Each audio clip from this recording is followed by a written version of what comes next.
আমি চম্পা না চামেলি, আমি টক ইমলি ইমলি ইমলি। রাহুল, এইসব কি হচ্ছে? কিচ্ছু হয়নি, সবে তো শুরু, খেলা তো এখনো বাকি আছে। খেলা? মানে তুমি কিসব কথা বলছো? এই যে আমি এত হট সেজে তোমার সামনে এসে দাঁড়ালাম, এবার তুমি আমার একটা শার্ট পরে চলে আসো, তারপর তো হবে আসল খেলা। এইসব এইসব তুমি কি বলছো রাহুল? আমরা আবার কবে থেকে এইসব আলতু ফালতু খেলা শুরু করলাম বলো? কেন?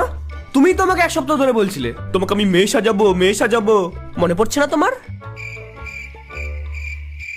আর তাই জন্য আমি স্পেশালি তোমার এই ড্রেসটা পরে পূজা সেজে চলে এসেছি।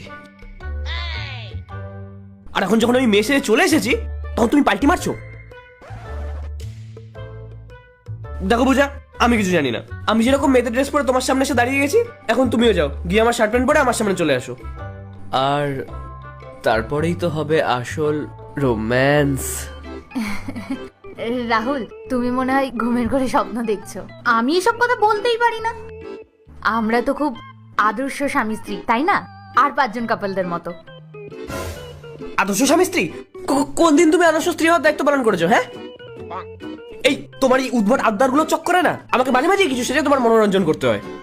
এই তো কদিন আগেই তুমি আমার মাথায় ঝুটি বাঁধিয়ে গোল করে কাজলে টিপ পরিয়েছিলে কি না আমাকে বাচ্চা সাজতে হবে, আবার একটা ফিটিং বোতলও নিয়ে এসেছিলে, তার উপর ওটাতে করে আমাকে দুধও খাইয়েছো।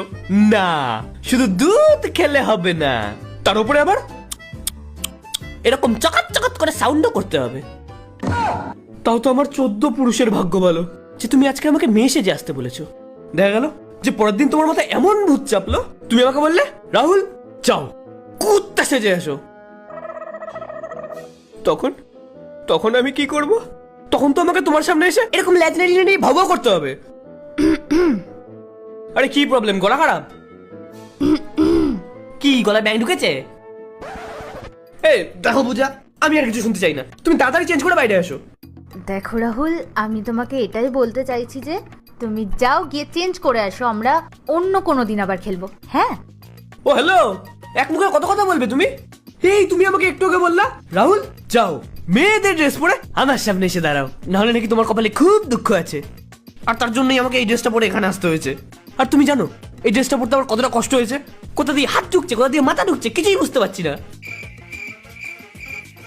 আর মাঝে মাঝে এমন জায়গা দিয়ে হাওয়া ঢুকছে সেটা আমি কাউকে বলতেও পারবো না।